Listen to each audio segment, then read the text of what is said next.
오늘 우리가 볼 말씀은 열왕기상 22장 41절부터 53절까지 말씀이 되겠습니다. 열왕기상 22장 41절부터 봅니다.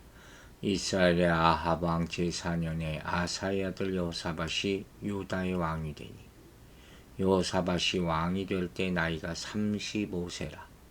예루살렘에서 25년 동안 다스리니라. 그의 어머니의 이름은 아수바라, 실히의 딸이더라. 여호사밧이 그의 아버지 아사의 모든 길로 행하며 돌이키지 아니하고 여호와 앞에서 정직히 행하였으나 산당은 폐하지 아니하였으므로 백성이 아직도 산당에서 제사를 드리며 분향하였더라. 여호사밧이 이스라엘 왕과 더불어 화평하니라. 여호사밧의 남은 사적과 그가 부린 권세와 그가 어떻게 전쟁하였는지는 다 유다 왕 역대지락에 기록되지 아니하였느냐. 그가 그의 아버지 아사 시대에 남아있던 남색하는 자들을 그 땅에서 쫓아내었더라. 그때 에돔에는 왕이 없고 섭정 왕이 있었더라. 여호사밧이 다시스의 선박을 제조하고 오빌로 금을 구하러 보내려 하였더니 그 배가 에시온게벨에서 파선하였으므로 가지 못하게 되매 아합의 아들 아하시아가 여호사밧에게 이르되 내 종으로 당신의 종과 함께 배에 가게 하리라 하라. 여호사밧이 허락하지 아니하였더라. 여호사밧이 그의 조상들과 함께 자매 그의 조상 다윗성에 그의 조상들과 함께 장사되고 그의 아들 여호람이 대신하여 왕이 되니라. 유다의 여호사밧 왕 제17년에 아합의 아들 아하시아가 사마리아에서 이스라엘의 왕이 되어 2년 동안 이스라엘을 다스리니라. 그가 여호와 앞에서 악을 행하여 그의 아버지의 길과 그의 어머니의 길과 이스라엘에게 범죄하게 한 느밧의 아들 여로보암의 길로 행하며 바알을 섬겨 그에게 예배하여 이스라엘의 하나님 여호와를 노하시게 하기를 그의 아버지의 온갖 행위같이 하였더라. 아멘. 자, 여호사밧, 유다 왕 여호사밧은 35세의 왕이 되어서 25년간 통치를 합니다. 그 모친은 실하의 딸 아수바라고 나와 있어요. 여호사밧은 60세까지 왕으로 통치하는데 당시 왕의 평균 수명이 약 40세 정도였거든요. 굉장히 장수한 것이죠. 여호사밧의 특징은 선한 왕으로 평가받았다는 거예요. 그 시대에 이렇게 평가를 받는 왕이 그리 많지 않았죠. 특별히 본문이 말하기를 아사와 같이 여호와 앞에서 정직히 행하였다. 또 46절에는 남색하는 자들을 쫓아냈다. 큰 기억을 한 거죠. 근데 안타깝게도 43절에 나오듯이 산당은 폐하지 않았다. 한계가 있었다는 거죠. 역대기를 보면 여호사밧 왕에 대해서 상세하게 기록되어 있는 것을 볼 수 있어요. 역대하 17장부터. 근데 여기서 굉장히 간단하게 요약되어 있죠. 역대기를 보면 여호사밧 왕이 종교개혁을 단행한 왕으로 기록되어 있단 말이에요. 그럴만 하겠죠. 어떤 일들을 했는지 우리가 보게 되는 것이죠. 44절 보겠습니다. 여호사밧이 이스라엘의 왕과 더불어 화평하니라. 여호사밧의 남은 사적과 그가 부린 권세와 그가 어떻게 전쟁하였는지는 다 유다 왕 역대지락에 기록되지 않았느냐. 여호사밧 시대의 유다는 이스라엘 위세에 눌려 있었어요. 그러니까 표면적으로 볼 때는 분쟁도 없고 평화를 유지하고 있는 것 같이 보였겠죠.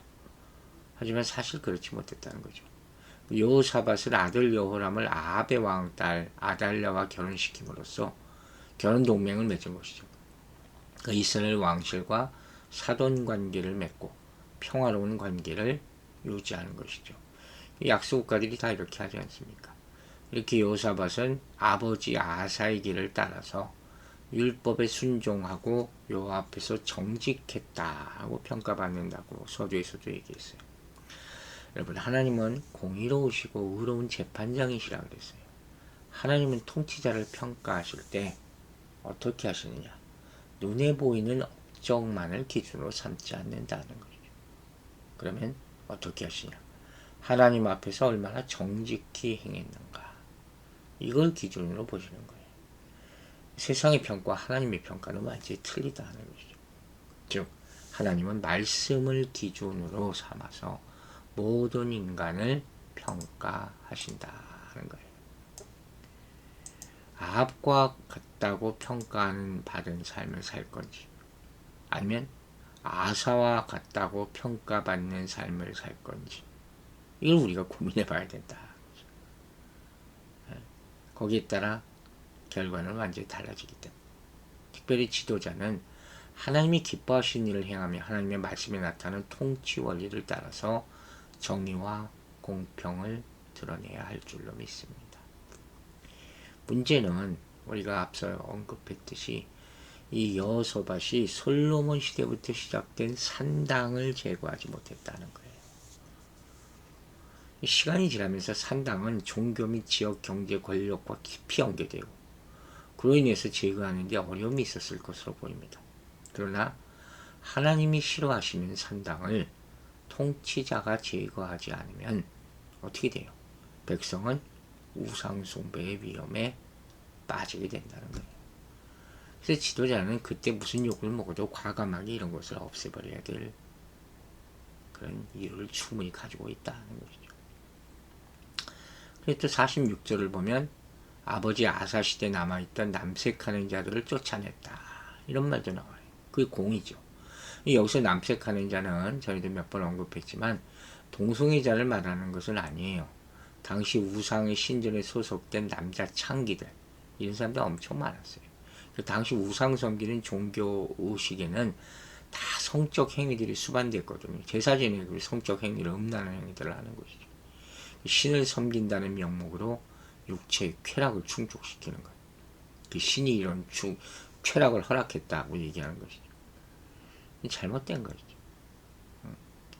여호사밧의 아버지 아사는 하나님 앞에서 신실한 왕이었어요. 특별히 우상을 섬기는 할머니를 태호의 자리에서 물러나게 할 정도로 우상 숭배의 척결에 힘쓴 왕이었단 말이에요. 그런 아사 왕이 남색하는 자를 완전히 없애지는 못했다. 이게 안타까운 거예요. 여러분, 악이라는 것이 그래요. 아무리 말씀대로 거룩하게 살려고 해도 우리 삶에서 악을 완전히 몰아낼 수가 없다. 참 이게 어려운 거예요. 이 딜레마예요. 우리 자신 지키는 것부터 쉽지 않다 하는 말을 자주 하게 된다는 거죠. 악한 습관 하나를 내가 뿌리 뽑았다 생각했는데 어느새 또 다른 것이 자라있어. 이거 계속 보게 되는 거죠. 그래서 우리는 계속 은혜 안에 머무를 수밖에 없다는 거예요. 우리가 악을 물리칠 만한 힘이 없기 때문에 하나님이 주신 방법, 은혜 안에서 머무르시기를 주의 이름으로 축원합니다. 이와 같이 우리는 하나님이 기뻐하시는 일을 힘써 행하고 우상을 버려야 합니다. 하나님과의 언약 관계에서 신실한 다윗의 길로 행하느냐, 아니면 언약을 잊고 여로보암의 길로 행하느냐, 둘 중 하나를 선택하게 되는 것이죠. 중간 길은 없어요. 우리는 하나님의 언약 백성으로서 하나님을 순전히 따르는 그런 자들로 살아가야 할 것입니다. 나아가서 남색하는 자를 쫓아내고 아하시아의 동맹을 거절한 여호사밧처럼 말씀을 따라서 구체적인 개혁을 실천해야 돼요. 우리 자신부터, 우리 가정, 우리 사회, 교회 안에서. 이를 위해서는 하나님이 싫어하시는 죄악에서 철저히 돌이키고 그 죄에 합당한, 회개에 합당한 열매 맺는 삶을 살아야 한다고 성경은 말하고 있음을 잊지 말고 실천해야 할 것입니다. 그때는 이 에돔의 왕이 없다고 나와 있어요. 섭정왕이 있었다. 이 섭정왕은 뭐냐면 이스라엘 왕이 파견한 왕이겠죠. 여기 오므리 왕조 시대 이스라엘은 에돔을 정복하고 섭정왕을 통해서 통치했단 말이에요. 에돔은 지중해와 홍해를 연결하는 육로의 중요한 부분을 차지하고 있고 또 홍해의 항구인 이 에시온 개별도 포함하고 있었다고 했잖아요. 오므리 왕조는 에돔을 강력히 통제해야겠단 말이에요. 그 왕을 파견해서 이렇게 지배를 한 거죠. 48절에 이런 말이 나와요. 여호사밧이 다시스의 선박을 제주하고 오빌로 금을 구하러 보내려 하였더니 그 배가 에시온게ber에서 파선하였으므로 가지 못하게 되매. 자, 여호사밧이 해상무역을 위해서 선박을 만들고 오빌로 금을 구하러 보내려 했지만 그 배가 에시온게ber이라는 곳에서 파선을 합니다. 이 에시온게ber은 항구예요. 근데 선박이 항구에서 파괴되었다면 왜 그랬겠어요? 화재나 폭풍과 부럽겠죠.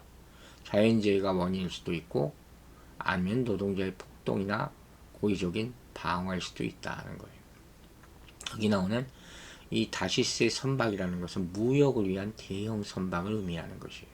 즉 홍해 해상 무역은 당시 두로가 중심 그리고 이스라엘이 참여하는 그런 스타일이었다. 유다가 이스라엘과 함께 여기 동참한 거죠. 해상 무역이라는 것은 큰 이득을 얻을 수 있는 사업이었지만 동시에 감수해야 되는 위험도 컸어요. 이런 폭풍을 걸어서 한순간에 배가 침몰할 수도 있고 폭동이 일어날 수도 있고 그런 얘기 아닙니까? 이스라엘과 유다의 역할은 여기서 육로 소송을 책임지는 것과 배를 건조하는 인력을 제공하는 것, 이 역할을 맡았다는 것이죠. 그런데 이스라엘의 통치권이 약화되면서 일꾼들이 문제를 일으켰을 가능성이 충분히 있지 않나 하는 거죠. 즉 아합이 죽자 모압의 베사 왕이 반란을 일으켜서 독립하게 되고 에돔도 이스라엘의 명령에 순순히 따르지 않았을 것이라는 거예요. 그래서 이런 상황에서 선박을 건조하고 진수하는 일꾼들을 제대로 통제할 수 없는 그러한 상황이 되었을 것이다. 그래서 49절에 뭐 이런 말이 나와요. 아합의 아들 아하시야가 여호사밧에게 이르되 내 종으로 당신의 종과 함께 배에 가게 하라 하나 여호사밧이 허락하지 아니하였더라.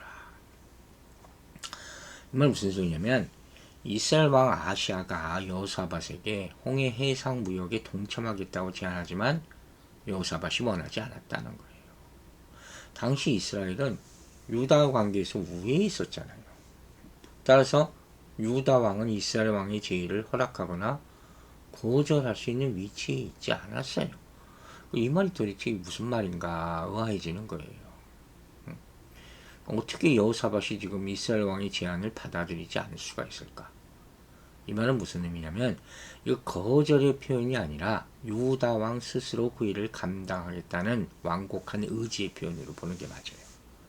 즉 유다 위험 부담이 많은 일을 유다 단독으로 해내겠습니다 하고 얘기하는 것이죠. 왜? 비록 위험 부담은 있지만 해상 무역 자체는 큰 이득을 얻을 수가 있거든요. 이게 굉장히 중요한 사업이에요. 그러니까 각 나라가 그 당시에 다 달려들었던 것이죠. 영국이 그렇게 커질 수 있는 이유가 바로 해상 무역에 성공한 것 아닙니까? 스페인도 당시 그렇고. 그게 두로와 연결된 국제적인 사업이었단 말이에요. 그래서 유다가 그 일을 맡아서 담당하겠다는 의사를 표현한 것으로 보이죠. 그러니까 이는 그만큼 아시아 시대에 이스라엘 국력이 많이 약화됐다는 것을 보여주기도 하는 것이죠. 이제 50절을 보면 드디어 여호사밧이 그의 조상들과 함께 잠에 죽어요. 조상 다윗성에 그의 조상들과 함께 장사되고 그의 아들 여호람이 대신하여 왕이 되니라. 마지막에 이런 부분들이 나온 의미를 우리가 알아보고 마치겠습니다. 자, 여호사밧 왕이 죽고 다윗성에 장사됐다 그랬어요. 그리고 뒤를 이어서 여호람이 왕위를 계승한다. 그런데 이 성경을 읽다 보면 열왕기하 3장을 보면 여호사밧이 전쟁터에 나가는 모습이 기록되어 있어요. 이 성경이 어떻게 된 거냐, 잘못된 거냐는 거죠. 그러나 이런 사실을 통해서 알 수 있는 것은 우리가 앞에서도 언급한 바 있어요. 열왕기서는 왕들의 이야기를 모두 연대순으로 순서대로 배열한 책이 아니에요. 주제별로 배열하는 경우도 있다 하는 것이죠. 또한 열왕기서는 엄밀하게 말하면 역사책이라기보다는 그렇게 읽을 수도 있지만 예언의 책이라는 말을 한 걸 기억하십니까? 예언의 주제에 따라 편집되어 있다는 사실을 우리가 머릿속에 두고 있어야 돼요. 그 역사적인 이야기는 그 주제를 돕기 위한 예화로 사용되는 거예요. 이런 관점에서 또 구약을 보면 재밌잖아요. 배경으로 또 사용된 것이란 말이에요. 심지어는 예언의 주제에 따라 취사 선택된 그런 역사 자료만으로 사용되다. 그러니까 성경은 정말 어디에 포커스를 두냐에 따라서 다양하게 볼 수 있다. 놀라운 책이에요. 51절 보세요. 유다 여호사밧 왕 제17년에 아합의 아들 아하시아가 사마리아에서 이스라엘 왕이 되어 2년 동안 이스라엘을 다스리니라. 통치기간이 굉장히 짧죠. 그럼에도 불구하고 그 기간에 이스라엘의 국력은 급격히 약화됩니다. 그 결과 가운데 하나가 모압이 이스라엘의 통치에서 벗어나 독립한 것이라고 할 수 있죠. 열왕기하 1장을 보면 알 수 있어요. 히브리 성경에는 이 열왕기상과 열왕기하가 원래 한 책이었다고 되어 있어요. 헬라어 번역인 70인역에서 두 권의 책으로 나눠졌어요. 우리가 보고 있는 시약성경에 그런 경우가 많죠. 그래서 아하시아에 관한 이야기는 열왕기하 1장 18절까지 계속 이어지는 거예요. 그러니까 구약을 연구하는 사람들이 굉장히 좀 어려움이 많아요. 자료도 많지 않고 많이 소실되어 있고 또 끊어진 것 같은 이야기들을 연결해야 되는 어려움이 있다 하는 거예요. 그러나 이런 사실을 알게 되면 나중에 가면 이해할 수가 있게 되는 것이죠. 52절 53절 봅니다. 그가 여호와 앞에서 악을 행하여 그의 아버지의 길과 그의 어머니의 길과 이스라엘에게 범죄하게 한 느밧의 아들 여로보암의 길로 행하며 바앗을 섬겨 그에게 예배하여 이스라엘의 하나님 여호와를 노하시게 하기를 그의 아버지의 온갖 행위같이 하였더라. 자, 온갖 죄를 다 진 그런 부모 밑에서 이 사람이 태어나게 된 거죠. 그러니까 그 악명 높았던 아합과 이세벨과 같은 범죄를 저지르게 되는 거예요. 여러분, 마지막으로 한 가지만 생각해 봅시다. 여호사밧이 하나님 앞에서 정직하게 행하게 된 데는 아버지 아사 왕의 선한 영향력이 분명히 있었어요. 반면 아하시아가 하나님 앞에서 악을 행하게 된 왕이 된 데는 분명히 아합과 어머니 이세벨의 악한 영향력이 있는 거예요. 그죠? 심각한 거죠. 오늘날 사회 영역의 각 영역의 지도자들도 생각해야 돼요. 즉, 자신이 다음 세대에 어떤 영향을 주고 있는가. 이거 고민하게 살아야 돼요. 하나님을 버리고 우상 섬기는 부모가 미치는 악한 영향력으로 인해 자녀들이 무너지고 있다는 것을 깨닫고 각성해야 할 것입니다. 부모는 자녀에게 다윗처럼 하나님 앞에 정직히 행하는 신앙의 본을 보이고 선한 영향력을 끼쳐야 할 것입니다. 기도하겠습니다. 아버지 하나님 감사합니다. 또 월요일 아침에 주님의 말씀으로 시작하게 하심을 감사드립니다. 이스라엘 왕들의 모습을 보면서 하나님이 이들을 어떻게 평가하는지를 보고 깨닫게 하심을 감사드립니다. 하나님은 항상 세상에 눈에 보이는 업적이 아니라 하나님 앞에서 얼마나 정직히 행했는지를 보신다 했습니다. 말씀을 기준으로 모든 인간을 평가하심을 우리가 다시 한번 보고 우리를 평가하실 마지막에 만날 그 주님의 말씀대로 살 수 있도록 인도하여 주시옵소서. 또한 우리 안에 악의 뿌리가 너무도 깊어 우리 세상에서 그 악을 뿌리채 뽑지 못해서 악의 여지를 남겨두고 그것이 전승되는 악한 모습을 보게 됩니다. 우리를 거룩게 하여 주시고 오로지 성령과 주의 보혈의 능력 그리고 은혜 안에 머물게 하여 주시옵소서. 이스라엘 왕들이 악을 그 후손에게 남겨서 또 다른 더 악한 왕들이 나오는 것을 보면서 우리를 돌아보게 하여 주시고 우리는 하나님의 오로지 말씀과 선함만 물려줄 수 있도록 성령이여 깨우쳐 주시옵소서. 지켜 주시옵소서. 감사드리며 예수 그리스도 이름으로 기도했습니다. 아멘.